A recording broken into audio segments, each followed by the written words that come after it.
கொடுத்துருக்காங்க. அது இப்படி திருப்புனா இங்கே இப்படி வரலாம். 2க்கு ஆப்போசிட் கேட்குறாங்கன்னா கையிலே வடை சுட்டுட்டு இருக்கீங்க. ஆக்சுவலாக இப்போ 2க்கு ஆப்போசிட் கேட்டிருக்காங்கன்னா இப்போ 2 ஐஸ்ல காமன் என்ன இருக்கு? 5 இருக்கு சார். ஸோ இந்த 5 வந்து கிளாக் வைஸில் 2 ஐஸ்லையுமே எழுதுங்க. இப்போ இதுவுமே கிளாக் வைஸில் இப்படி கரெக்டா?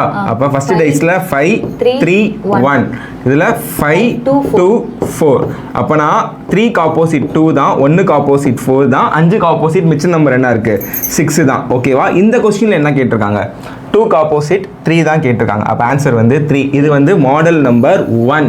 இதே இது இன்னொரு மாடல் அடிக்கடி கேட்பாங்க. ஸோ மாடல் நம்பர் 1க்கான ஹோம்ஒர்க் நீங்கள் கமெண்ட் பாக்ஸில் பண்ணுங்க. ஸோ மாடல் நம்பர் 2 வந்து பார்த்தீங்கன்னா இப்போ எத்தனை 4 டேஸ் இருந்துச்சுன்னா என்ன பண்ணுவீங்க? பஜ்ஜி சுடுவீங்களா? அப்போ what will the opposite of 3 கேட்டாங்கன்னா இங்கே 3, இந்த டேஸில் 3 இல்லை, விட்டுருங்க. இங்கே ஆப்போசிட் ஆஃப் 3 கேட்குறாங்கன்னா 3க்கு பக்கத்தில் என்ன நம்பர் இருக்குது? 6 இருக்குது, 5 இருக்குது. 3க்கு பக்கத்தில் ஆல்ரெடி 6 சொல்லிட்டோம், அப்போனா 2 இருக்குது. இங்கே 3க்கு பக்கத்தில் ஆல்ரெடி 5 போட்டோம், 4.